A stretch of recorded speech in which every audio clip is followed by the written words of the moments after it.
Welcome to CBS Sports HQ. I'm Tommy Tran, kicking things off on this Monday. Hope you enjoyed some preseason football over the weekend.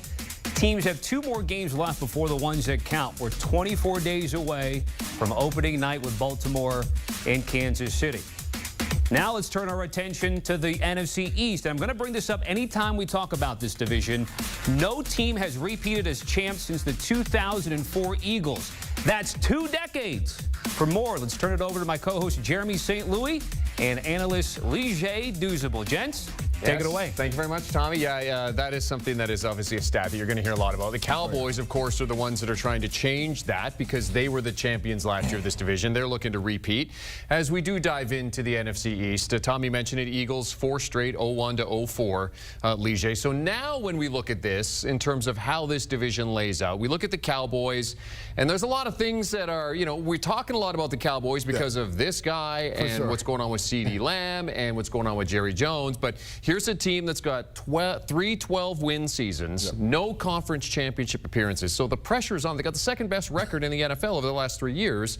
So when you look at this team as they set up going into this season, what are you thinking? What are you picking? What are you looking for here with this Dallas Cowboys team? Yeah, when you break down the schedule, and you alluded to it, Jeremy, they've won 12 games, 3 straight seasons, right? But when you look at it, there's so much overturn on this team. Not only did they lose Dan Quinn, the defensive coordinator, they lost pivotal pieces on that defensive side. Let's go to the offensive side. Their best weapon is currently not in camp right now in CeeDee Lamb. And I know Jerry Jones has come out, Jeremy, and said, we're in no rush to get that done. That's hogwash. This guy is literally the focal point of the offense. I have them actually going 9-8, which is, a stark trash from what we've seen from them the last 3 years, and it's because of the overturn on the offense and the defense. We talked about the offensive line. They lost Tyler Biadasz to the Washington Commanders. They also lost Tyron Smith to the New York Jets. So now you're going to be banking on 2 rookies, Tyler Guyton, who has looked good in camp, and also Cooper Beebe to play the center position. That's a lot of overturn. I think the biggest concern for me right now, Jeremy, is that CeeDee Lamb is not in camp. We've seen a history of guys that have either held out or were franchise tagged and didn't show up to camp because they didn't have to, because they weren't under contract, and they've struggled to start the season fast. I think that's going to bite the Cowboys in the butt if they do not get CeeDee Lamb in camp, because as a veteran, you need about 2 solid weeks of training camp to really get going. We even saw the same thing happen with Chris Jones last year, Jeremy, where he missed all the way up through week 1, and it took him a little bit of time to get going. Now, he came on strong at the end of the season, but really struggled in the beginning. So when you look at this Dallas team, too much overturn on the offensive, defensive side. Dak Prescott, nobody likes to play in their last year going into their final year of their contract. And then their #1 weapon on offense, CeeDee Lamb, is still not there. And when you looked at the schedule breakdown, kind of how you set it out, it's like a kind of a mixed bag, wins, losses, but then they kind of put things together in that stretch. Correct. Near the end of the season there, where you've got them getting 4 wins in a row between the Giants and the Buccaneers. Starting on Thanksgiving, they really go on a nice little run to end the season, you think? Yeah, they have a gauntlet week 8 through 12 with the 49ers, Falcons, Eagles, Texans, and Commanders. But you talked about it. They can really go on a run the back half of that season because they play the Giants at home, the Bengals at home, the Panthers, who we feel are going to be in a revamped year as well, the Buccaneers at home. They always split with the Eagles, so I gave the Eagles the win at Philadelphia. And then they get the Commanders at home. So they could make some hay. And, Jeremy, we know this. The NFC is not as strong as the AFC. So could 9-8 potentially get you in? I think it does get you in the playoffs. So it'll be interesting to see this Dallas Cowboys team and how they start off. Because, like you said, in the beginning, I kind of have them loss, win, loss, win, loss, win. Then they have a gauntlet week 8 through 12. But they can really come on strong the back half of the season. 9-8 finish. All right, so the Philadelphia Eagles are the favorites to win this division at -145. But this is a team, Lige. I mean, they changed both coordinators in the offseason, right? They had 1 win down the stretch last season. So when you look at this Eagles team, what's the potential? How far do you see them going as the favorites to win this division? I think they can win this division and maybe even get to the NFC Championship game, Jeremy. I really do. When you look at this team, even though they went through the coordinator change and even changing their defensive coordinator halfway through with Matt Patricia taking over on the defensive side, this team still went to the playoffs, and they were winning a lot of ugly games last last year. I think what people have to understand, Jeremy, is when you change coordinators, and they lost both of their coordinators 2 years ago in 1 year to become head coaches, there's an acclimation period that goes on to that. And the Eagles struggled through that last year, but they were still able to make the playoffs. Now they bring in Kellen Moore, Vic Fangio, and it'll be Vic Fangio's job to make sure that he's getting every bit of talent out of this defense, right? Hassan Reddick is no longer there. Bryce Huff, Nolan Smith, they're going to really depend on these young guys to not only get after the quarterback, but also stop the run and set those tough edges as well. Had some issues in the secondary. They went and got an old friend, C.J. Gardner-Johnson. When he was with the Eagles, Jeremy, led the league in interceptions. So they've really revamped and retooled that secondary. On offense, we know the firepower they have. They have two potential perennial Pro Bowl players, right, in Devontae Smith and A.J. Brown outside. Dallas Goedert is one of the best tight ends in all of football. And then they got better at the running back position. One of the most dynamic players in all of football in Saquon Barkley. So everywhere Kellen Moore has been, if you want to put an asterisk to last year with the Chargers, he's had an explosive offense. When he was the offensive coordinator in Dallas, they had one of the top 5 offenses his whole time there. So I think this offense will get back on track, and I really love Vic Fangio and that marriage with the defense for the Eagles. Let me ask you this, because we've talked about the Cowboys, talked about the Eagles, obviously teams that need to bounce back. Yep. Of the two head coaches, Mike McCarthy or Nick Sirianni, who is under the most pressure heading into this season? It's actually a really good question, Jeremy, and the crazy thing is I don't think either one of them should be under pressure, because if you look at it, they each been to the playoffs the last 3 years. Nick Sirianni just went to a Super Bowl 2 years ago, and you're talking about this guy being on the hot seat? That's where we're at in the NFL right now? You don't think teams like the Carolina Panthers, my New York Jets, would love to have a coach that has taken their team to the playoffs for 3 years in a row? But just because the aura of the star, I'm going to give the edge for more pressure to Mike McCarthy, just because you talked about the playoff struggles. At least Nick Sirianni has had some success in the playoffs going to a Super Bowl just 2 years ago. Besides that divisional win versus the beat-up Tampa Bay Bucks 2 years ago, the Dallas Cowboys have gotten bounced out of the playoffs in the wild card round 2 out of the last 3 years. So I feel like there's more pressure on Mike McCarthy. And Philadelphia travels for Week 1. They are in Sao Paulo to take on Green Bay. That's going to be a Friday night game in Week 1. All right, it's all change in Washington. New head coach, new general manager, new face of the franchise, and quarterback Jaden Daniels, who looked he looked pretty good in his brief appearance on Saturday. So how are you viewing the Commanders with all of the change there and kind of that shift in focus in terms of how they want to present themselves as a franchise and as a team in terms of the work ethic Dan Quinn wants to put in there? Jeremy, this is my sleeper team in the NFC. Okay. And it all depends on the growth, obviously, of Jaden Daniels. You talked about it, his debut in the NFL Saturday versus the New York Jets looked really good. Big completion down the right sideline to Dwamie Brown for 40-plus yards. We saw the elusiveness on the zone read to keep the ball and get into the end zone. And I had the privilege to actually watch him versus the Jets in the cross practice, right? The one thing that I really loved about him, Jeremy, I think he's tailor-made for this Cliff Kingsbury offense. They're going to be in shotgun a lot, pistol set. And when I say pistol set, shotgun with the back behind. What that does, it makes the defense really think you can do run, play action pass, or you can do the zone read off of that, which we saw in that game versus the Jets. The thing about him, he was playing a really good defense, and he never tried to force the ball into coverage, right? If something wasn't there, he took the check down. He didn't take any unnecessary sacks, and you saw the elusive ability just like we saw in that game Saturday. And when you look at this team, getting Dan Quinn was massive for them, because that was the issue for this team last year, Jeremy, on the defensive side of the ball. Now, there's still some question marks about their young corner, Emmanuel Forbes. His confidence seems like it's wavered at times. He struggled versus Garrett Wilson in that cross practice and actually gave up a touchdown to Jason Brownlee in that preseason game. So that's one of their big question marks. But I love how GM Adam Peters and Dan Quinn has really flipped over this defense. I think Frankie Louvu is a guy that everybody needs to circle. He's going to have a Pro Bowl year in that defense. He'll play what Michael Parsons was kind of like playing in Dallas. That's how Dan Quinn will use his skill set. So you've got the Commanders and the Cowboys with 9-8 records. I do. All right, so the Commanders and the Commanders Cowboys are a sleeper team in the NFC. You heard it. On equal footing, apparently. Commanders go to Tampa Bay for their Week 1 opener. All right, so let's talk about the Giants, the other team in this division. Look, we had that offseason Hard Knocks, and it was kind of the business side of how the NFL operates. And usually, you know, that gets you excited about this particular franchise. We saw it with the Lions last year.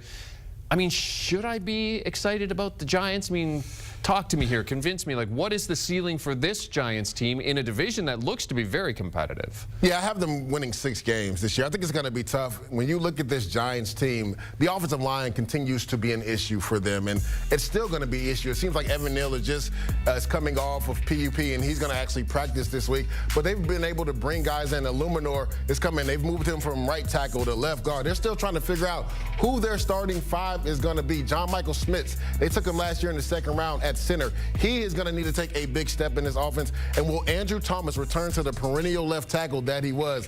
That is the big question. Now, Malik Neighbors, for all intents and purposes, is good as advertised, Jeremy. Every clip that I've seen, he's been explosive with the football. Now, didn't touch the football in his NFL debut week 1 versus the Detroit Lions, but he's still an explosive weapon who is coming off an ankle injury, so we'll see how far that lingers. But it comes down to Daniel Jones, right? They paid him that big contract in Germany. They can get out of that contract after this year, so there's a lot of pressure on him, but the schedule makers did them no favors. At the Browns, they have the Dallas Cowboys, at the Seahawks, the Bengals, Eagles, Steelers. Like, that is a gauntlet to start the season. So, honestly, have them starting 1-7, and it could be over with for them by then, by midway point in the season. I do like them to win 6 games, but it's going to be tough for the New York Giants this year. Our NFL analyst, Lige Duzable, breaking down the NFC East for us. There's a sense of hope for Bears fans, and it's because of this guy, Caleb Williams, a rookie quarterback that is certainly in a good situation for a first overall pick. We saw flashes of greatness from Caleb Williams in his preseason debut against the Bills. We saw that no-look screen pass to DeAndre Swift that went viral. It was everywhere on social media. Williams finished 95 yards on 4 of 7 passing. The Bears, Chris, are they getting into the playoffs? I think they should, yeah. Okay, we'll see. All right, so let's get to it. The Chicago Bears with a lot of expectations this season. We have Pete Prisco and Lige Duzable with us. Right now, when you look at the betting markets, the Bears are about even money to make the postseason. What we're going to do is we're going to go through the entire division, the NFC North, which some people will argue is the best division in football. Some, not all, some. NFC for sure. No, I won't. Okay, I've heard some people say it. AFC North. I have heard it. Not these guys, though, apparently. The Bears, you got to win, what, 9, 10 games to get into the postseason. Lige is going to W&L the schedules for every team in the division, and then, Pete, you can have at it however you feel. How do you think the Bears do this season, Lige? Me and Pete have kind of been on board with this. We think the Bears will be great next year. I think they're a year away. I have them going 8-9, and they could potentially even go 9-8. Does that get you into the playoffs in the NFC side? Maybe. You said it has 9 wins, 10 wins for sure will probably get you in. I think they go 8-9. I love what I saw from Caleb Williams in his NFL preseason debut. We talked about it a little yesterday. The fact that people had question marks, Pete, could he play within the offense? Could he play from within the pocket? He showed all that in that preseason debut, right? That 3rd and 12 completion to DJ Moore where he scans the field, looks right, first read, second read's not there, flips his hips, throws an absolute dot on a comeback route. That we knew he had mobility, right? Scamper for 13+ yards and a first down on a pivotal 3rd down, and then the off-platform throw on the bootleg. Being able to find Cole Kmet off script downfield for a big catch and run. If he continues to develop, Pete, this could be a team that does muddle around 9 or 10 wins, but I think they're a year away. Love what I saw from this defense last year. Was number 1 the last 6 weeks in points per game, interceptions, and rushing touchdowns given up. And they were number 1, Pete, against the run all season long. And they picked up right where they left off against that Buffalo team in preseason week 1, stifling the run. So I think next year will be their year. It's all going to depend on the development of Caleb Williams, though. Lige, it's the preseason. Yeah. I mean, it's amazing what we get off of the preseason and training camp. You get a video of every throw any guy makes against air. Look, Caleb Williams didn't look lost, but he's playing vanilla football. And you hear reports that he hasn't been great at times in their camp, which is a little bit of a concern. He did get outside the pocket. He made a great throw. That you can't teach what he did outside the pocket. But again, it's all going to be what happens inside the pocket for him. How does he handle that? So I just say slow the roll. I think what I said, I thought they might be a playoff team this year. I said that last year before they even got him, remember? I think it's a year away. I really do. So Will 8 or 9. Be the best Bears quarterback of all time? Yes. It's not a high bar. I mean, Sid Luckman Bateman is the greatest Bears quarterback of all time, but I think this guy, and that was a long time ago, even I didn't cover that, but this guy has a chance to be special. All right, so you have the Bears going 8-9. Let's talk about the Packers because, Pete, this is a team that you were very bullish on last season. It was the youngest team to get a playoff win in years and years and years. Jordan Love just got paid. Lige, how do you think this season plays out for them? I think they're going to have a lot of success this year. I believe they'll go 10-7 this year. And when you look at the schedule, to me, I believe it's tied fourth for strength of schedule as far as how hard it is. But I really love what I saw from Jordan Love the last 8-9 weeks of the season. I don't believe, Pete, anybody played with more confidence than Jordan Love. This is, we kind of talked about it earlier, the hardest division in the NFC. I think the hardest division of football is the AFC North. So it's going to be a gauntlet for this team. They're going to be playing the Detroit Lions, who I think is probably going to win the division. We just talked about how the Chicago Bears most likely will be improved. So it's tough. They have games, against the Rams, who are going to be a really good team. They have the whole NFC West. So when you look at that games against the 49ers and Dolphins and Lions, I think that's the gauntlet right there they got to get through if they want to contend for the NFC North. Also love the change they had on defense, bringing in Jeff Hafley. They're going to be more attacking style defense. And then one of the most underrated signings, Pete, Xavier McKinney. I can't believe the Giants let him walk out the door. They had issues in their secondary last year. Jair Alexander wasn't healthy. When healthy, to me, is a top 3 corner. You pair him with Xavier McKinney, watch out. This team is going to be good again. I think you're a little low on them, to be honest with you. I know you have them winning the division. Of course I do. Of course I do. I mean, I just think what I saw from Love last year, that guy's ready to really explode. But not only that, he didn't have his receivers together the entire year. None of them. None of them. I mean, they were in and out of the lineup. And except for Dobbs. Dobbs was like the only constant. But Watson was in and out, and he's had hamstring issues all year long. He's going to be back in the lineup healthy and gives them a deep threat. They say they don't have a number 1 wide receiver. They just have a bunch of good ones. The offensive line will be good because that's what the Green Bay Packers do. They make, average players into good offensive linemen. You go to the other side of the ball, I'm with you. They're going to be much more aggressive. This team is winning the division. I think they're the best team in that division. And I think a change-up, they'll be a little bit more physical in the run game with Josh Jacobs than they were with Aaron Jones. Now, Aaron Jones is a heck of a running back, but I think as far as running in between the tackles, Josh Jacobs gives them a different element. Don't take the ball out of the quarterback's hands. Run when you need to run. Don't make it a focal point of the offense. We started this by kind of talking about how the Bears haven't had a good quarterback ever. Well, the Lions really have never been in the position that they're going to be in this season as not the team that everybody's rooting for, the up-and-comer. They're the hunted now. They're the team that people are going to be gunning for. So what do you see from the Lions this season? I got them repeating as division champs. And when you look at this schedule, Jared Goff, you know this, Pete, when he plays in good weather in the Dome, he's almost impossible to beat. And when you look at this schedule, there's only 3 games that are not in the Dome for Jared Goff. So that bodes well for the Detroit Lions. The biggest issue for them last year, Pete, was the secondary, more specifically corner. Well, they kind of rectified that this year, getting Terrion Arnold in the first round, Enoch Raystraw. They doubled down and got him in the second round. But getting Carlton Davis before the draft was massive because Aaron Glenn likes to play man coverage. That is where Carlton Davis relishes, right? That's what he wants to do. He wants to get in the receiver's face and be physical corner. So they literally turned a weakness into a strength in regards to fixing that secondary. Love how they locked up all their corner pieces. Penei Sewell, we've talked about this, Pete, has taken over as the best right tackle in all of football. Amon-Ra St. Brown has proven that he's not only an all-pro receiver, but he's a true number 1 receiver. So I love that they locked him up and Jared Goff. Again, Jared Goff doesn't lose in good weather and in the Dome. And the Lions only have 3 games outside of the Dome. I have them repeating as NFC North champs. I don't. And I think they play the first place schedule. That's always tough. You now are a marked team. You weren't a marked team last year. You are now. That's tough to handle. Yep. They have issues. And we talk about wide receiver. Jamison Williams, and I think he has potential, but he has to be a big-time threat there to go outside with St. Brown in the middle of the field. Then you also have pass rush issues. You talk about playing a lot of man. It's great to have those corners and you can cover people, but who's the other edge rusher? Oh, they're going to bring pressure now. But who's the other edge rusher? And so that's a major hole for him as well. I just think they're going to be in the playoffs. I think they make the playoffs. I just think Green Bay's a better team. Of course, we have a fantasy football segment on tap, and Jamison Williams is one of Jamie Eisenberg's sleepers. I love him. I love his ability. They said he's looking really good in camp so far. You got to show it. You got to see it. And then who's the third receiver? That's another issue. Yeah, that's true. Well, tight end. They got Laporta. Yeah, well, they need another, but you still need another receiver, though. Finally, let's talk about the Vikings. This is a team, of course, more of a long shot to win the division. And to your point, Pete, I saw so much buzz around J.J. McCarthy and how great he was that I almost forgot it's Sam Darnold who is going to be the starting quarterback for them. Lige, how do you see this season shaking out for Minnesota? Yeah, to me, it's almost it's not a rebuild, because when you look at their offense, Pete, it's one of the most complete offenses in all of football, except for the quarterback position, which is the most important position in all of football. And Sam Darnold, for all intents and purposes, has looked really good throughout the preseason. As Pete would say, it's the preseason. You got to temper your expectations. I think the big question mark is, when will J.J. McCarthy see the field? And if you pull up the schedule, this is a gauntlet week 2 through 8. I mean, look at this, Pete. 49ers, Texans, Packers, Jets in London in the bye. You know what? After the bye, you get the Detroit Lions, and then you got at the Rams. I could see an L for all of those games. And will we see J.J. McCarthy maybe by week 7 or 8? That literally could happen.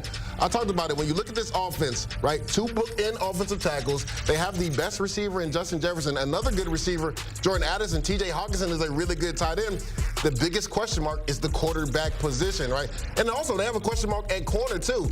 Byron Murphy, who's going to play opposite of him? They even brought Stephon Gilmore in for a visit this week, Pete. He didn't sign, so they've been trying to bring some veterans in, because we know Brian Flores likes to play a lot of man coverage, and that's where they struggled last year. So this is a team that I think is going to be 4th place in this division, but they're a tailor-made offense. It's all going to come down to, can the quarterback play adequate football?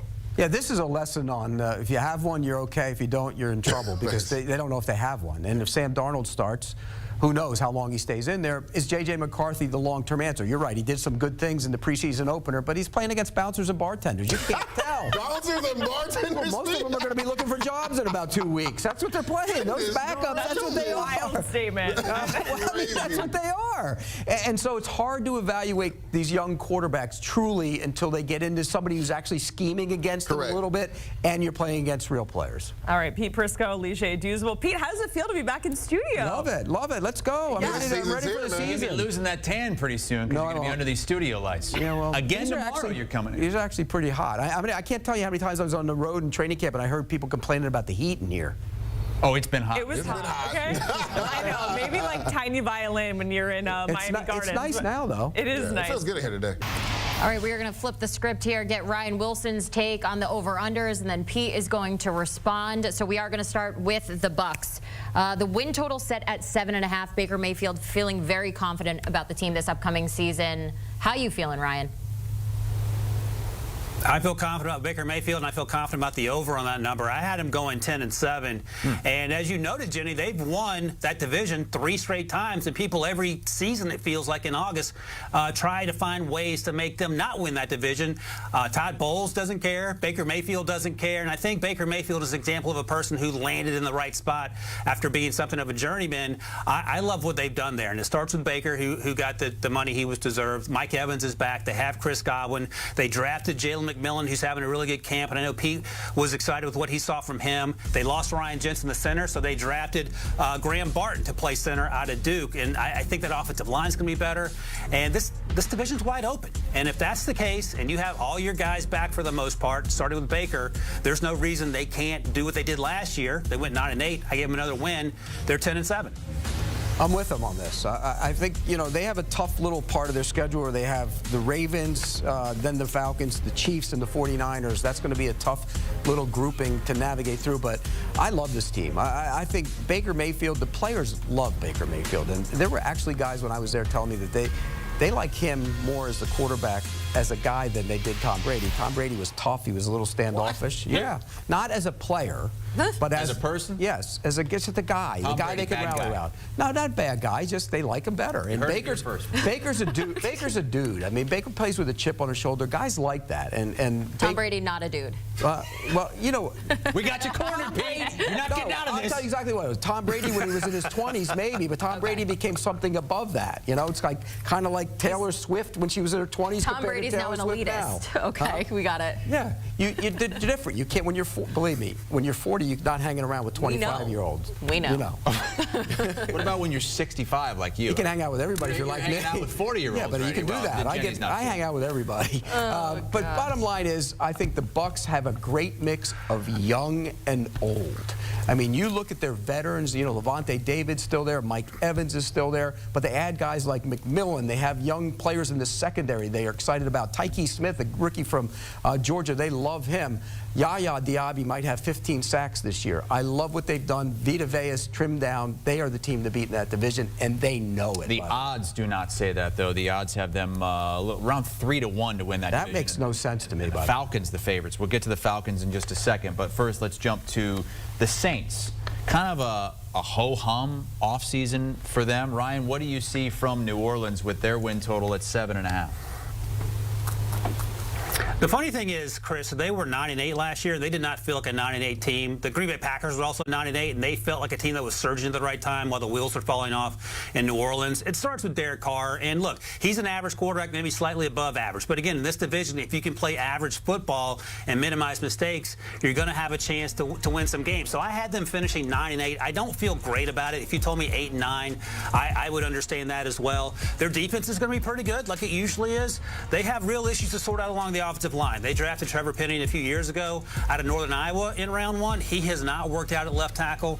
They're trying him on the right side. He struggled during the preseason. They have Telly Fuago, however, who they drafted to play left tackle. And center Eric McCoy said he's one of the best rookies he's ever seen. So that's encouraging news. But if they can protect Derek Carr, they can conduct their way down the field and find their way into tight games at the end. And maybe Derek Carr can help you will some of those balls over the end zone to 9-8. But again, I don't think this team is in the same conversation with Tampa Bay. I think they're an average football team, and the record reflects that. I don't know. I'm looking at them going on that stretch where they win 6 games out of 7, and it begins with a win in Kansas City. What were you thinking? What were you thinking? They're going to go win at Arrowhead? Yeah? Mark it down. First off, I don't like. There's a lot of things not to like about the Saints team. First off, the coach is on the hot seat. Let's be real. He's on the hot seat. He goes into the season. Ryan mentioned the offensive line. They have no idea how they're going to play that out. That's a problem. They don't have a ton of weapons on the outside. You know, Derek Carr at big moments is a lot like the other guys in this division. He has that glazed look. Yes, on his face. He has that look. And then defensively, there's age starting to creep in. You know, Jordan's up in the years, Demario Davis up in the years, the Honey Badger up in the years. You're starting to get concerned about that as well. So I think this is probably a good, probably more wins than I think they're going to get that Ryan gave them, particularly when they go to play the Chiefs on the road. You felt very confident about that one. You know what? Mark it down. I think, you know what I think happened? I think he was going down picking the games, and he just happened to put a W there, and he doesn't want to change it because he don't really believe that. Are you doubling down on that right now, Ryan Wilson? Yeah? Yeah, they're going to win by 3 touchdowns, but let's keep going with this. How far do you want to go? All right, let's talk about the Falcons now. We were talking about players that are up in age. They went all in on Kirk Cousins, now 36 years old, signing him to a 4-year, $180 million contract. What are we thinking about the Falcons this year? As we were discussing, odds makers say that they're going to have an incredible one. Jenny, I'm looking at his wins-loss right here. I don't know what's more surprising, the Saints going in and winning at Arrowhead, or what he has the Falcons starting before the bye week. Ryan, what's up, man? Oh, wait. I need to see that. Brian, explain. So listen, here's the thing. This isn't about offense. This is about a defense that is not very good on paper, and I don't know if they're going to be very good in real life. That is my big concern. I love Raheem Morris, the hire. I love Raheem Morris, the defensive mastermind, but he's going to have to do a lot of heavy lifting to get the most out of a unit that is not very good defensively. Offensively, there's a lot to love, and I think it starts with Kirk Cousins. I think Kirk Cousins is going to pick up where he left off, and they have all the playmakers in the world. I think the offensive line's a little underrated. I'm not concerned about that. I'm concerned about not being able to keep up with the other team scoring a ton of points. So I have them going 7-10, and I even, look at that, Pete, I had them losing to the Chiefs in week 3. Imagine that. A 2-8 start, Pete. 2-8. But he also has them losing at Carolina. That's because he's still got his allegiance. We'll get to the Panthers in a second, but he still has allegiance to the little tiny quarterback in Carolina. But speaking of quarterbacks, big game moments, we know what's going to happen for the Falcons. So any game that's tight in the fourth quarter, if you call it a big game, we know what's going to happen to the Falcons. They're not going to win that game. And look, This team is being a little overrated because of Kirk Cousins. I'll be honest with you. Look, Kirk Cousins is a good quarterback. He's not a great quarterback. They're expecting great things from him. But I agree with Ryan a little bit when the defense has major concerns. And can they consistently rush the passer? That's a big question for him. So I'm with Ryan on this. 7-10, probably about right. You mentioned the little quarterback in Carolina. That's Bryce Young. Nice. Who's taller than you.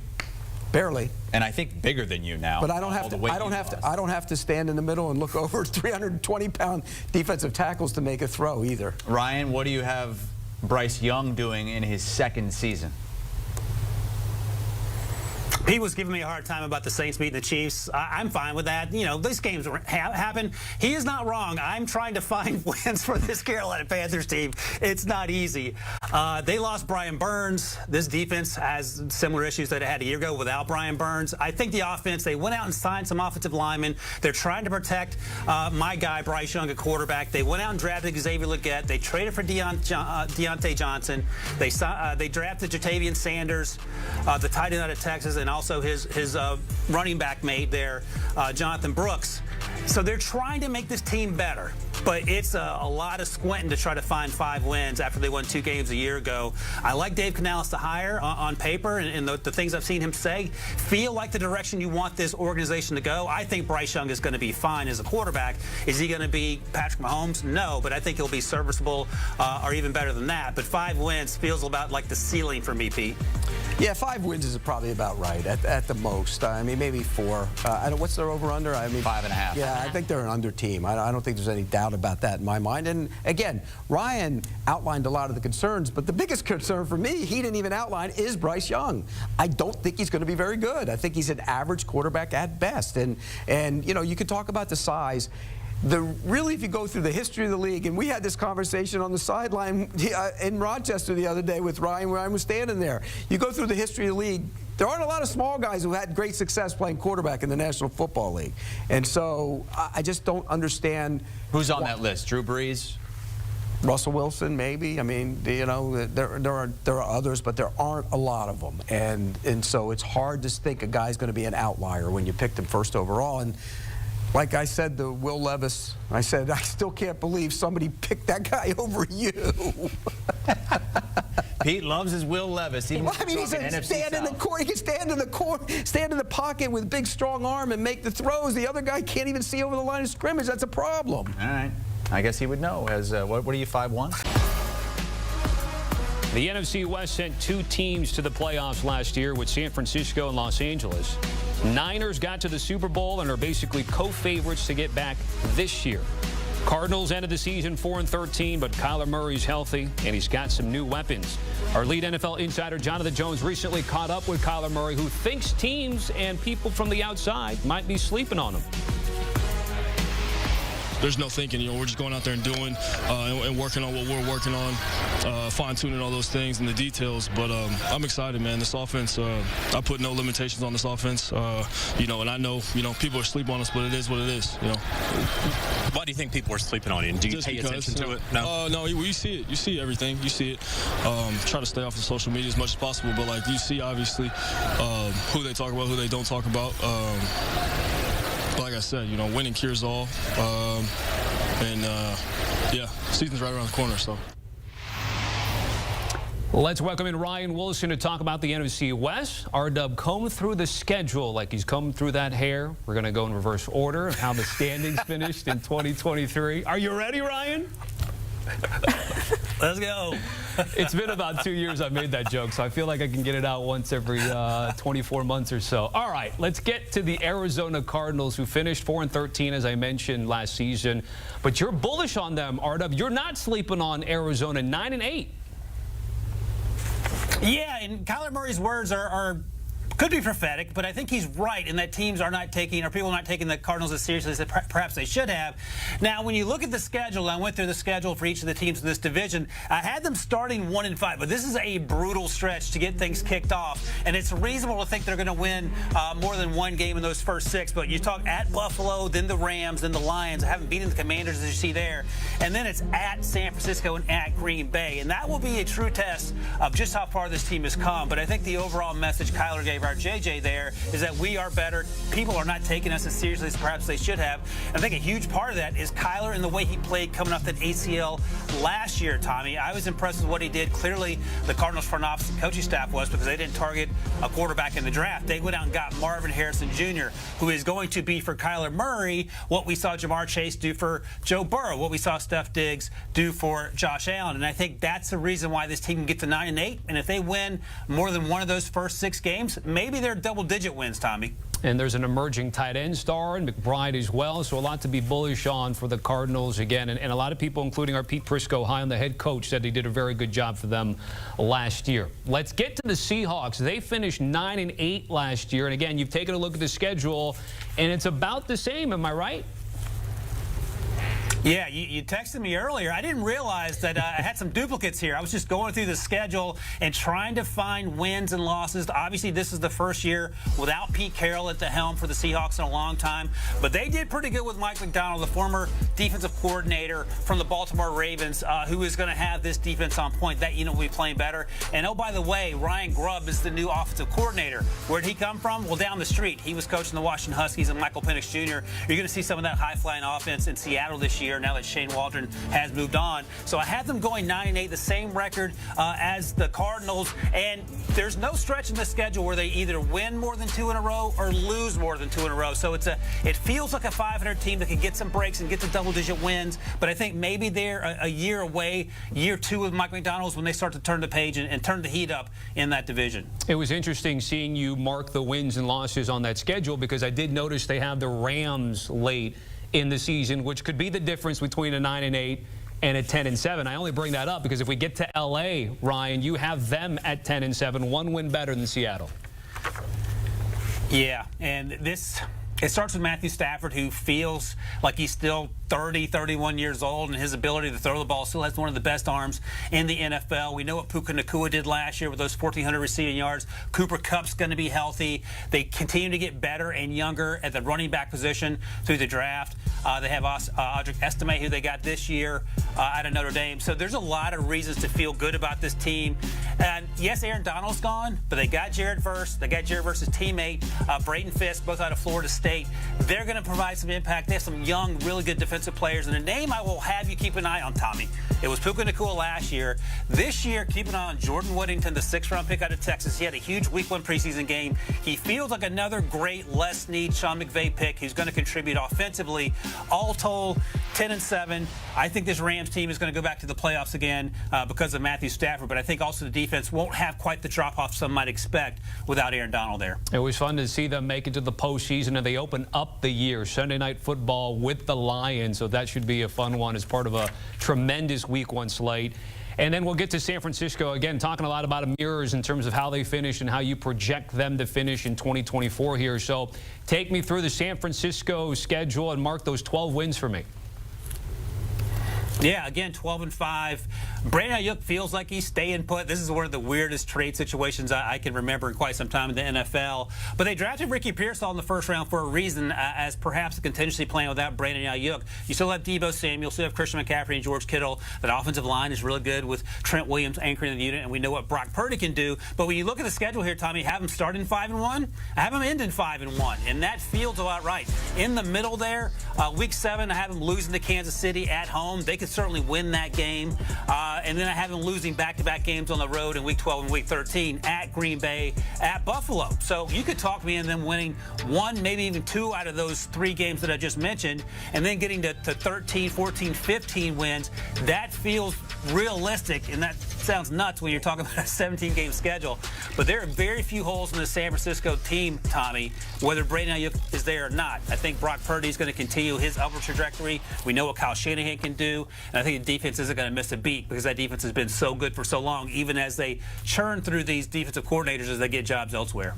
So again, just to digest everything that we've been talking about in terms of the NFC West, it sounds like you're going again 2 teams to make it to the postseason, and then which team goes the farthest, Ryan? I think that's the 49ers as well. And I'll throw an asterisk out there. I think the Cardinals have a chance to backdoor their way into the playoffs, too. I mentioned their opportunity to win 10 games if they get lucky in there. And if that happens, we saw it last year in the AFC North, Tommy. 3 teams got in there. I think there's a chance not only for this division to have all teams above 500, but maybe even 3 teams make it into the postseason. So you're bullish on the division, you're bullish on the Cardinals and the Niners specifically, and then taking a look at the schedule, you're not so bullish on the Jets when it comes to them facing this particular division. I think you actually have the Jets losing every single game against an NFC West opponent, Ryan. It's a good thing Lige Douzable's not on with us. No, that's right. The thing is, I had a conversation yesterday with our buddy Pete Prisco that maybe the Buffalo Bills window is closing, and I didn't understand that, and that brings us back to the AFC East there. I know what Aaron Rodgers is when he's healthy. The offensive line, they've tried to bolster it. They drafted Olafashnu. He's not going to be a starter, but that unit has to stay healthy because if they don't, we know what can happen to the quarterback. The defense is going to be fine, even without Hassan Reddick. I'm not worried about that. But I want to see where Aaron Rodgers is after a year off, being 40 years old, and that's my concern. Because if he's lights out, they're going to win a lot of those games that I have them losing. If he looks a lot like what we saw last year from the Jets in general, I think they can lose all 4 of those football games, Tommy. Great stuff. Ryan Wilson breaking it down on HQ. Oh, it's AFC South time. Texans won it last season. Jags and Colts are up there in odds, looking to push them this season. The Titans, maybe they take a step forward as well with Will Levis taking the reins for his first full year as a starter. Our Evan Washburn was at Jags camp recently and talked with Trevor Lawrence about his big new contract. Obviously, contract stuff and being here in Jacksonville, really excited just for this to be home for the future. I mean, more than anything, obviously, money's great. That's exciting and very grateful for that. But just to have this solidified as home for even longer and to be able to keep building what we're building here. I know our best days aren't here yet, and our best days are to come. So really excited for that. And for me, it's just I got the same job to do, is to go win and to try to bring a Super Bowl here. And just because now I have a contract with it doesn't change anything for me. Well, Pete Prisco thought their best days were going to be last season when he picked them to go to the Super Bowl in the AFC. Pete is here to WNL everybody in this division, including the Jags, and Ryan Wilson. This is kind of a juxtaposition here. Usually Ryan does something and you tear it apart like a mock draft. Well, So fun. I get to tear his apart later on. Later on Yes. in the show. Okay, so let's start with the Jags. Last year you picked them to win the AFC. Their win total is 8.5 this season. What do you see from Jacksonville? Well, as bad as they were a year ago, they won 9 games. And so the division's tougher. It's going to be hard to win in that division for everybody across the board because there's a lot of good young quarterbacks in that division. But I think Jacksonville's going to be a better team than they were a year ago. But I'm not sure they're going to win more games. I think their schedule's tough. Like I said, the division's tougher. So I have them winning 9 games this year, 9-8 as they rip through the schedule. And you look at it. I mean, out of the gate, you have 4 tough games right from the start. I mean, you look at that. That's a brutal way to start.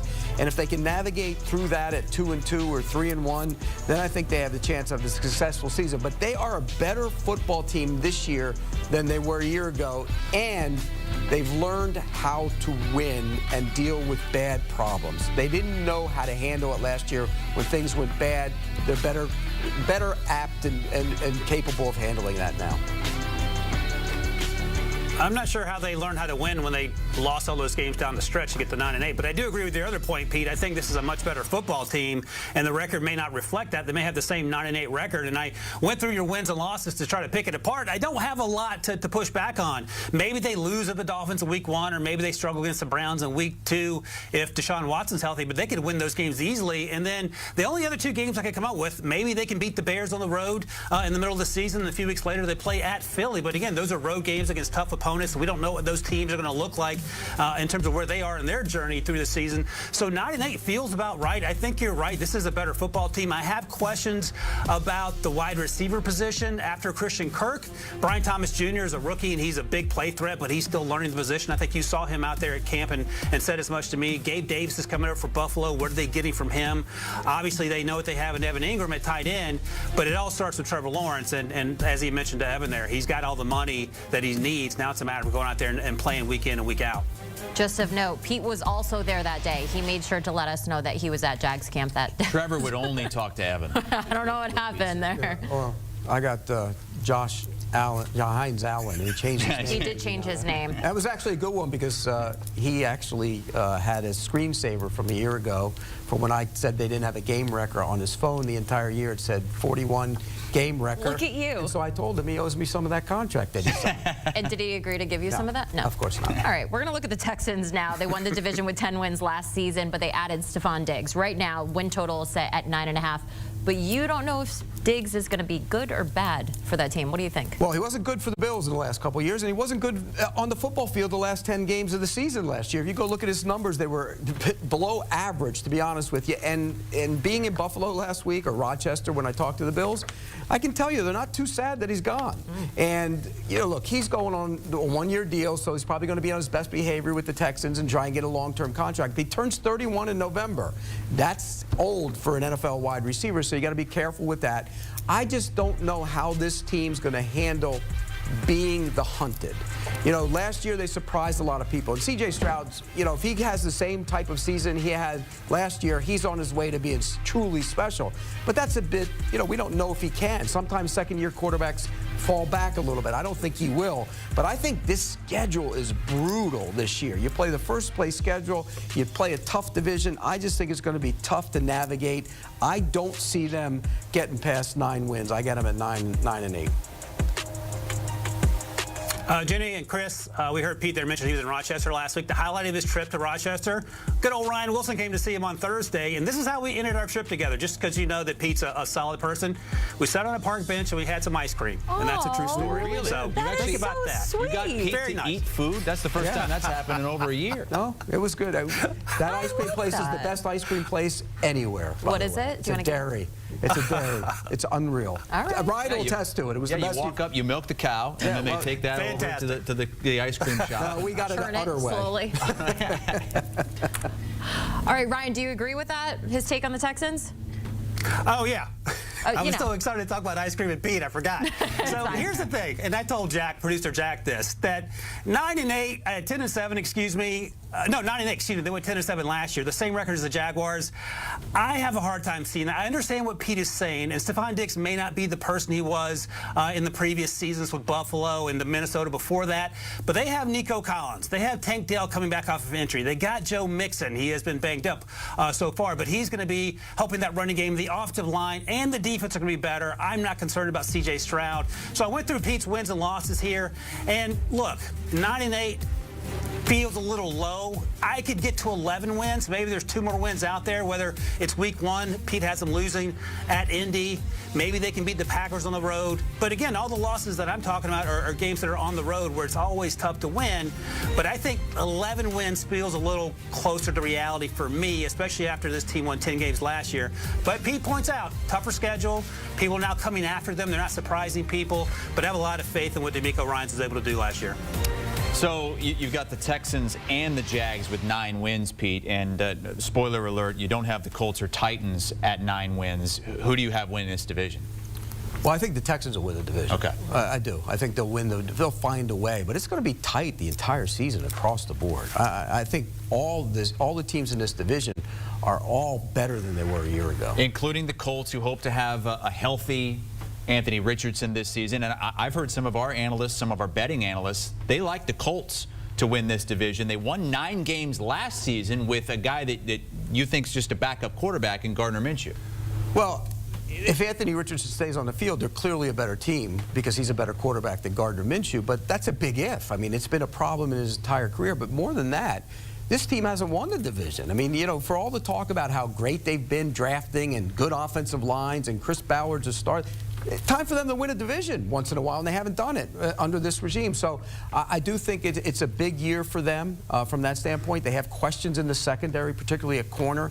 I think they'll be better than they're going to be a better team than they were a year ago, but not quite win as many games. So I do think that they're going to push for the division title, but I think in the end they're going to win 8 games. 2014, the last time they won the division. Has it been that long? 10 years now, Ryan. Jeez. What do you think? Yeah, I think Pete's right on with this one. 8-9, maybe 9-8. They were 9-8 last year with Gardner Minshew, of course. after Anthony Richardson got hurt. But it comes down to their now second-year quarterback, former first-round pick.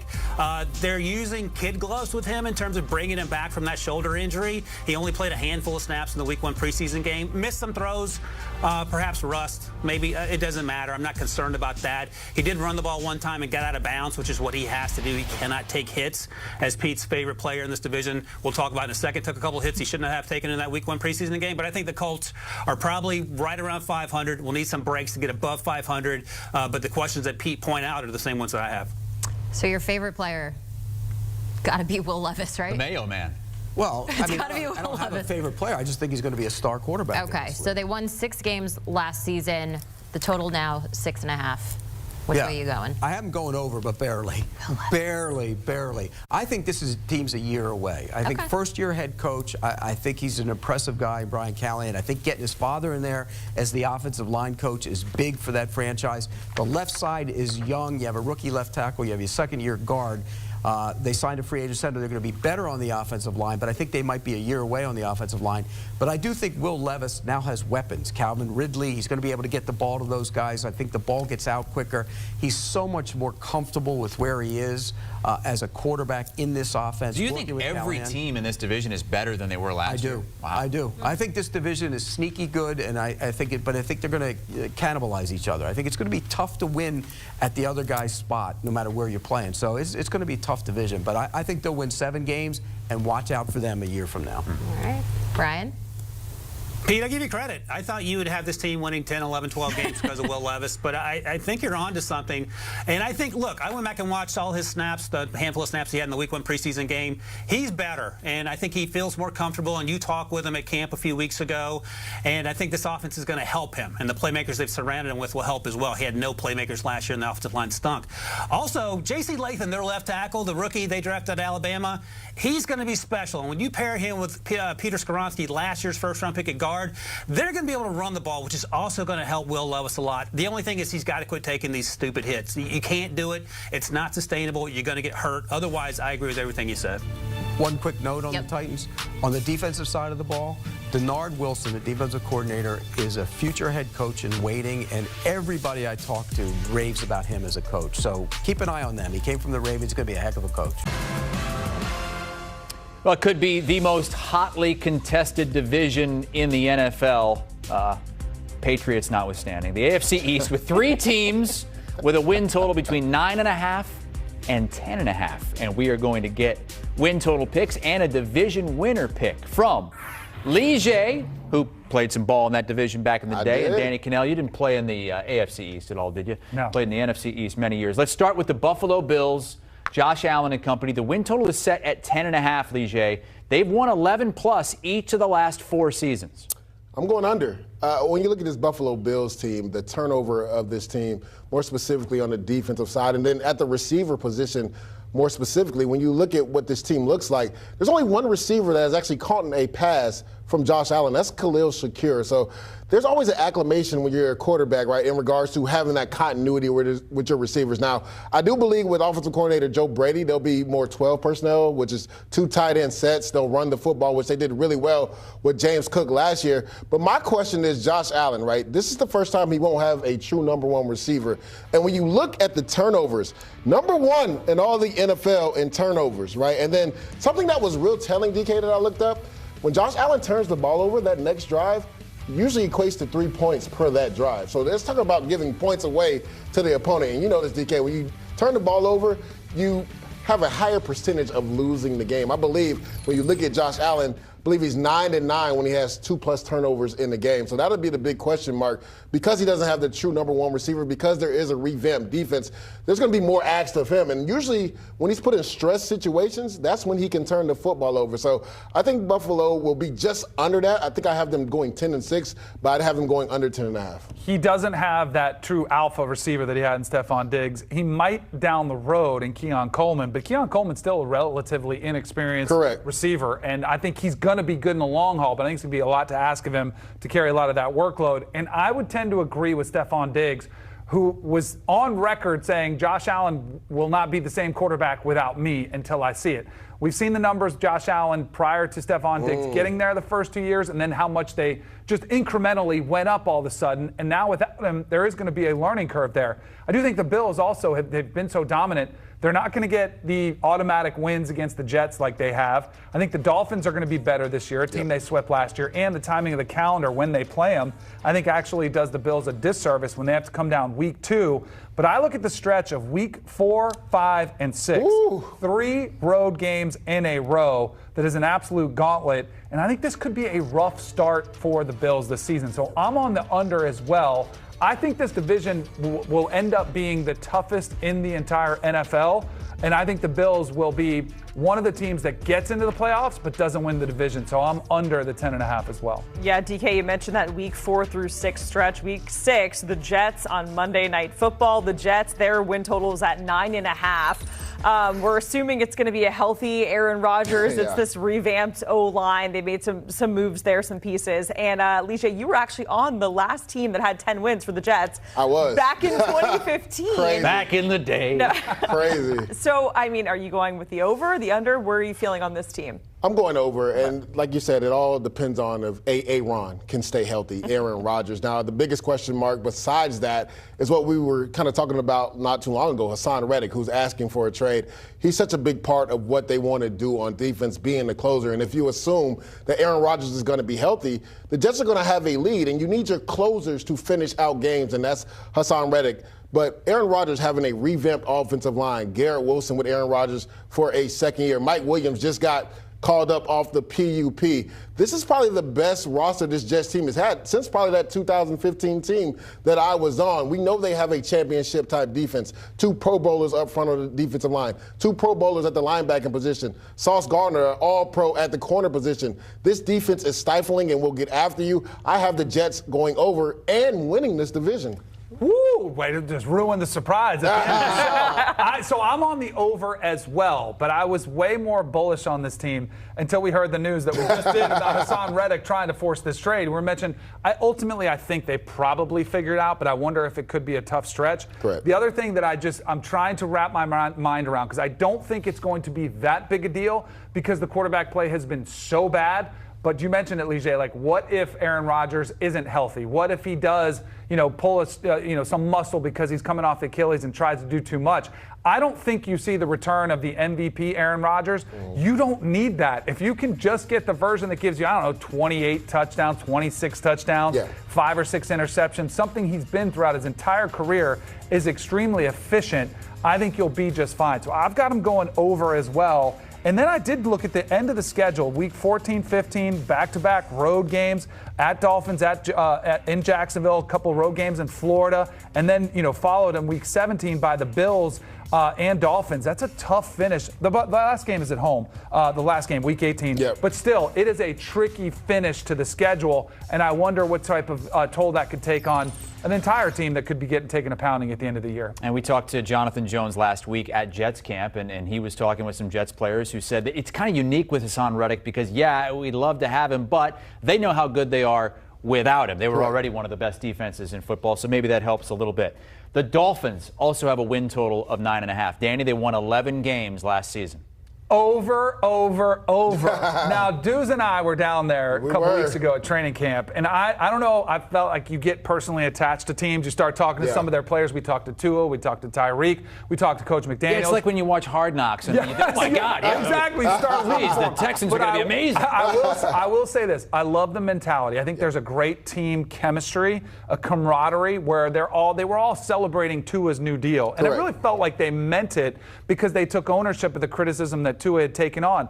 I love the mentality where they did not shy away from the 24-year playoff drought. They did not shy away from the fact they didn't beat many playoff teams last year, 1-6 during the regular season. They've taken ownership of it, addressed it, and I feel they're going to be more equipped, even more so to handle it this year. So I've got the Dolphins over and the AFC East division winner when it's all said and done. I like the spiciness. I got them going over as well. As DK mentioned, we were able to spend some time with the Miami Dolphins, and accountability was the big word. I think that's what Tua Tagovailoa was saying. He was like, we know what type of team we've had. We know about the 24-year playoff win drought. We're not running away from it. Even Mike McDaniel spoke about it. He said, we have a chance to be heroes in this story. Like, this current team wasn't part of that 24-year win drought. Most of these players have only been on this team for the last 2 years. Matter of fact, he said 60% of the team is new from last year, so it's a whole new team. What I can't wait to see is this defense with Anthony Weaver. DK, like you said, we were out there at practice. They are so multiple in what they want to do. Like, they play positionless football on that back end. And Tua Tagovailoa even spoke about that. He was like, some of the looks that we got, he was like, I don't want to share too much. He was like, you were at practice, you saw it. Like, that is something that I can't wait to see. But if you look at the schedule, I actually have the Dolphins winning the first 8 games. It's a very favorable schedule. Wow. Jaguars and Bills at home. They do go to the Seattle Seahawks. Titans at home. Patriots could be a rookie quarterback at the Colts and Cardinals. I got them going 8-0 the first 9 weeks of the season. Now, it gets real the back half. Week 13 through 18 at the Packers on a Thursday night. Jets, Texans, 49ers, Browns, and we know the record of this Miami Dolphins team in cold weather. They go to MetLife at the end of the year.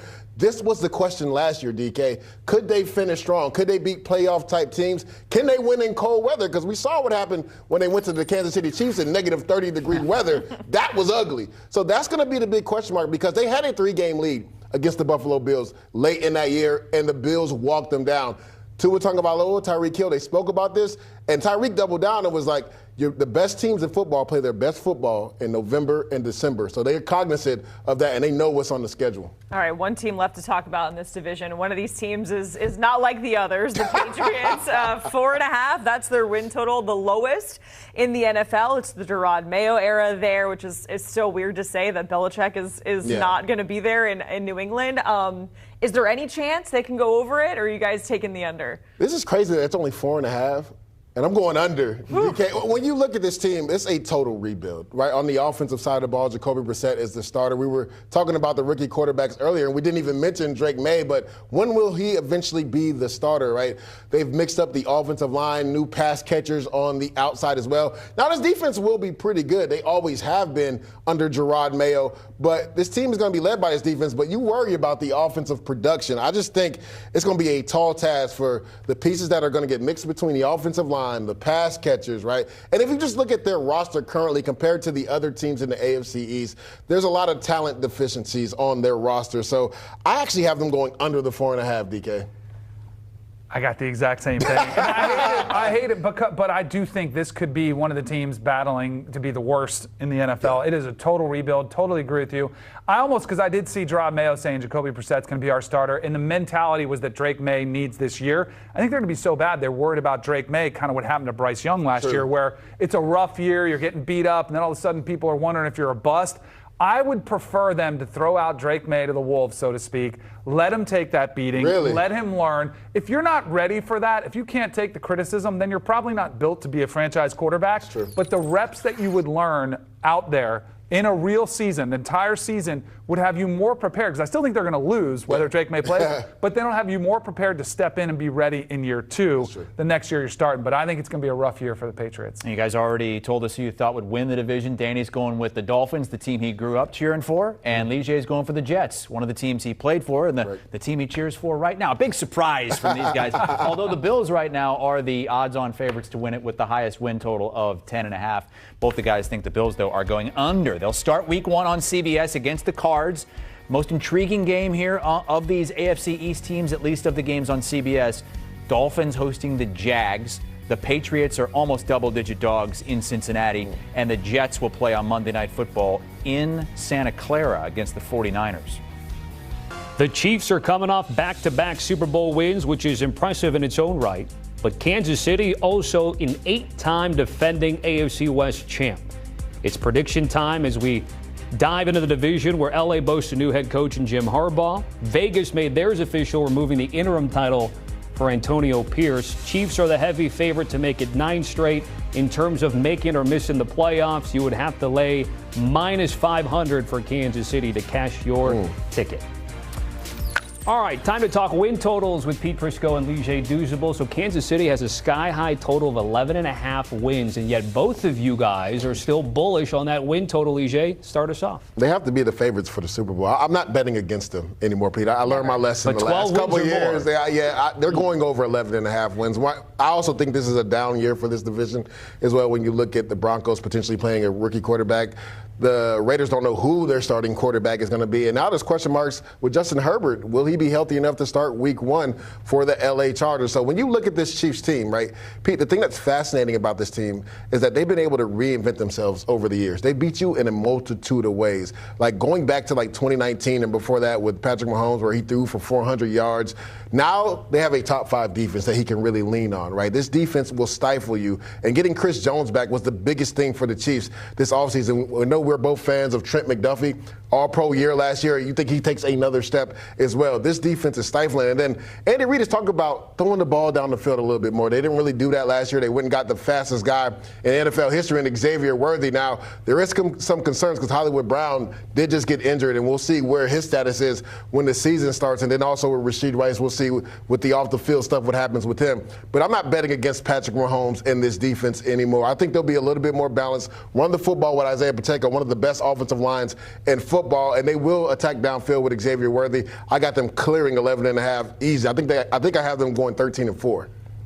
Last year was the year to get him, and nobody got him. I mean, it was. You saw him stumble through the regular season. We didn't know what that offense looked like. They couldn't throw the ball like they normally do. And that's why last year you got him, and they didn't get him. So they're the favorite again. They're going to win the division. They're going to win more than 11.5 games, probably 13. Correct. That's who they are. And, you know, everybody says, well, repeating is tough. Three-peating is almost impossible. But I'm with you. I'm not picking against this group. I'm just not. They're too talented, and that guy is special. And if he wins it, he's in the conversation as the GOAT. 3 in a row puts him in the conversation as the GOAT. I think it's funny, too, given, you know, hearing from those guys on that team last year saying how unfun it was to play on that team if you were on the Chiefs, specifically on offense. So I'm with you guys. I'm never betting against these guys ever again. If we move along in the division here, let's talk Chargers next, because we know that they had a collapse at the end of the season. Things just didn't look like what we've expected for years with that Chargers team. But right now they're total 8.5. Lige, I see you have them going over that number, but Pete, you're going under. So I'll go to you first here. What makes you unconfident? Look, I'm a big believer in Jim Harbaugh as a head coach. I love what he does. He's quirky, he's strange, but man, he can coach football. And I think he will get this figured out. I just don't think it's going to get figured out right away. They have some major problems on that team. I do want to figure out the dynamic between Herbert when he is back and Harbaugh, who likes to run the football. Correct. You know, you heard Greg Roman raving about Herbert's ability to run outside the pocket. Look, I don't want him running, and if you're the defense, you want him running. So there's a fine balance there. Remember, they came from that Lamar Jackson offense. That's where Roman was, where they ran and ran and ran. Harbaugh, we know, likes to turn and hand the ball to the running backs. So the dynamic between Herbert and Harbaugh is something I want to keep a close eye on, and I think they'll figure it out this year, and watch out for him next year. Yeah, I have them going just over at 9 wins, right? And it's because of Jim Harbaugh. Pete, we discussed this earlier in the offseason. For some reason, he just turns programs around quickly, right? We saw it in San Francisco. That team wasn't a playoff team. Then they go to the NFC Championship game the next year. Then he goes to the Super Bowl. He did it at the University of San Diego. He did it at Stanford. He just knows how to turn programs around. And then he did it at Michigan. He went back to his alma mater, turned it around, and won a national championship there. Now, I'm like you, Pete. There is some concern with Justin Herbert because, to me, he's one of the best throwers of the football. And when you look at this offense, like, is Ladd McConkey going to be the number one guy? Quentin Johnson? I believe they will run the ball effectively and take pressure off Justin Herbert. Now, there is some concerns with him because he is dealing with that foot injury right now. We'll see where he's at the start of the season. But I also like that he brought over Jesse Minter. I think even though they are talent deficient at some areas, he'll be able to cover it up with how multiple they'll be on defense. This will be a team that will be better than they were last year. I got them just going over the 8.5 and 9. They're barely under. They've got a very favorable schedule. But Herbert is the key, though, because he's got to get out there and get right on that number. Raiders number, Pete Prisco's at 6.5, and once again, you guys are splitting it. So you going over or under? I'm going under. I don't think this is a very good team. I really don't. Really? I think when I look at the quarterback situation, you guys know how I feel about Gardner Minshew. I think he's a backup quarterback, so if he's the starter, that's not great. And we don't know what we get from Aiden O'Connell. I just don't. I think they have some issues. I think there's some questions on the defensive side of the ball as well. They made some nice additions. Getting Christian Wilkins will be big in the middle of that defense. But again, the secondary, the corners, we have some questions there. So I think this is a team that will go under. Whenever you have quarterback situation like they have, it concerns me in a big way, and that's why I'm going under. I think the pure attitude of Antonio Pierce gets them over, just like it did last year. I have them barely going over. I have them going 7-10, right over the 6.5. And yes, Pete, there is some concerns with the quarterback position. Will it be Aiden O'Connell? Will it be Gardner Minshew? I just think that defense is going to run this team. I know you talked about them having maybe some issues back there, but I really like this defense. When you talk about having Christian Wilkins up in the middle, they have a Defensive Player of the Year candidate on the edge as well. So I think they'll be able to get after quarterbacks. Really love what I saw from Jack Jones at the cornerback position last year, and we saw in week 1. Sun Devil. We saw in week 1 him get an interception. I just think Antonio Pierce, the mantra, the mentality, the grittiness that he's brought to this team. They're going to run the football. They're going to be physical. Team is going to be led by his defense. They still have one of the best receivers in all of football in Devontae Adams. I got them just going over 6.5 with 7 wins. Okay. All right. Let's move on and wrap up the division here. We got a chance to finally see the orphan puppies out on the field in Denver. A good weekend for the quarterbacks there, depending on who you are. But in terms of their win-loss here, 5.5 is the number. Lige, I come to you first here. You're going under that number. I am. We had concerns about, the Las Vegas Raiders in the quarterback situation. Same thing could be said for Denver, right? Will it be Jarrett Stidham? Most likely it's going to be Bo Nix. And there's trials and tribulations with a rookie quarterback. But I'll bring up a point that Pete always brings up. When you look at that offense, who scares you? Nobody scares you. And then on the defensive side, who's playing opposite of Patrick Surtain? There's a lot of question marks, new safeties, new linebackers on that team. So I just think this is going to be a rebuild, revamp year. They're taking off on all that money from Russell Wilson, so it was hard for them to actually bring in new talent. I have them going under, I believe it was at 5.5. I have them going under that. See, and I'm going to go over that, in large part for the reason you went over with the Raiders, because of the head coach. I think Sean Payton will get the best out of the quarterback, and that will be Bo Nix, by the way. Look, when Drew Brees was in with the Saints, they didn't have any real game changers on the outside either. I mean, Marcus Colston was a good player, then Michael Thomas. They were good players, but they were never burners down the field who scared you.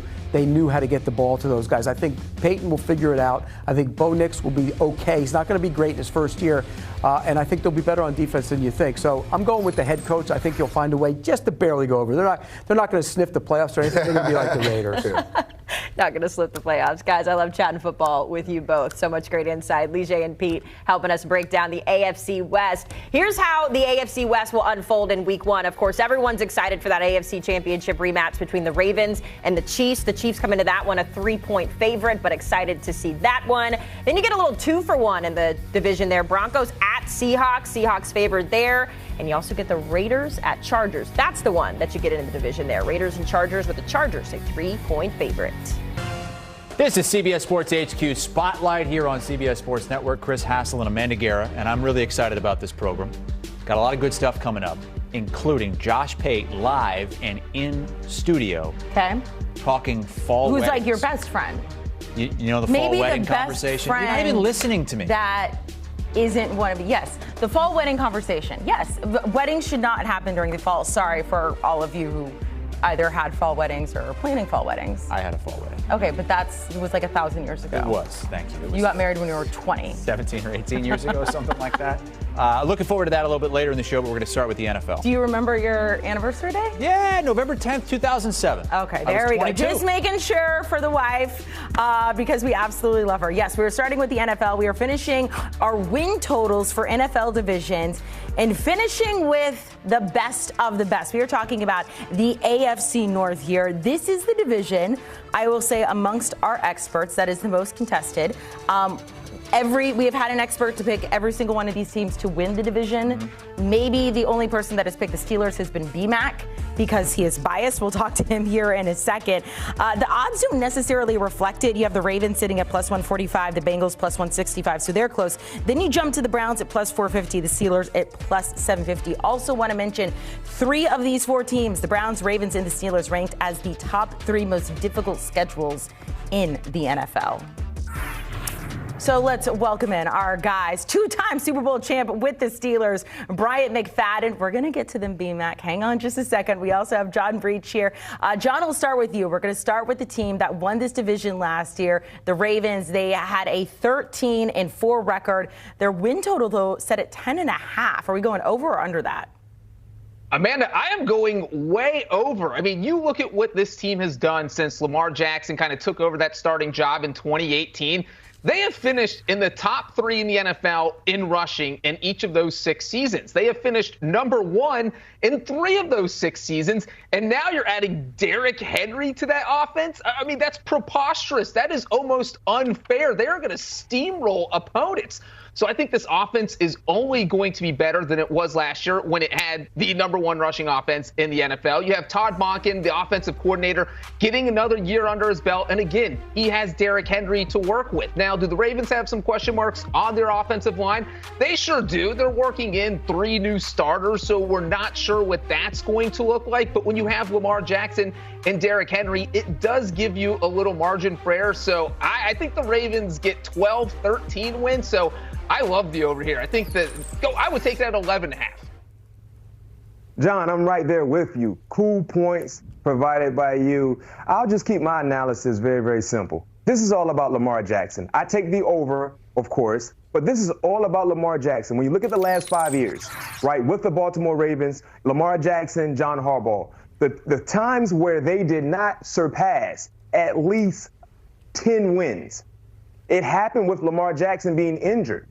2021 and 2022, when you talk about having 8 wins in 2021 and 10 wins in 2022, Lamar Jackson was dealing with injuries, only played in 12 ball games. But when Lamar Jackson has been healthy, you look at the other 3 years, right? They've averaged around 12 wins when number 8 has been in the lineup. 11 wins, 14 wins, and then you look at what they did a year ago, 13 wins. So this is solely about Lamar Jackson. When Lamar Jackson is healthy, this is a team that wins at least 12 ball games, and I'm right there with you. I'm jumping at the over because they're still the best team in their division, and they have the best quarterback in their division. And when he is in the lineup, they win ball games. That's what recent history is telling all of us, and I'm following that trend all the way to the cash-in ticket. So you guys agree when it comes to the Ravens. The next team I will say you disagree on, that is the Bengals. This is a team that lost this division last year. Granted, they did lose Joe Burrow. Speaking of healthy quarterbacks, they lost him in Week 11. He is now back. Their win total set at the same as the Ravens, 10.5. B-Mac, I'll start with you because you're going under here. Well, we got to make sure we make this known for all of our viewers. John Breach, he loves Cincinnati. So whatever he says is coming from a place of bias. That's number one. Unlike you with the Steelers, that doesn't happen, right? Yeah, never. I'm not, no, Amanda. You know me better than that. You know how I rock and roll. I got to keep it real. But when it comes to the Cincinnati Bengals, John, with you being a faithful fan, Zach Taylor has been there coaching the Cincinnati Bengals on the sideline, I think, 5 years, right? In 5 years, he's only surpassed 10 wins once. One time. When it comes to trying to win money, I love to follow trends. That trend tells me that they're going to hit the under because in 5 years, he's only surpassed 10 wins once. Secondly, when you look at Zach Taylor as a professional coach for the Cincinnati Bengals, just in the AFC North versus AFC North teams, Zach is 10-20. He struggles against divisional opponents. And the same can be said for his star quarterback in Joe Burrow. Joe Burrow is 7-11 versus AFC North teams. That's not a good stat to have in your favor when you're trying to surpass 10.5 wins. So me personally, I believe, as Amanda laid out for us getting into this segment, this will be the most difficult division in football. So that's a tall task to surpass, not to mention when you already have struggled against these teams in your coaching career and your quarterback career. I think that trend will continue. That's why I'm taking the under. You know what, B-Mac? It's not a horrible prediction. I actually was on the fence with this one when I found out a guy with a Steelers jersey in his background was going to be on with me. I had to go over.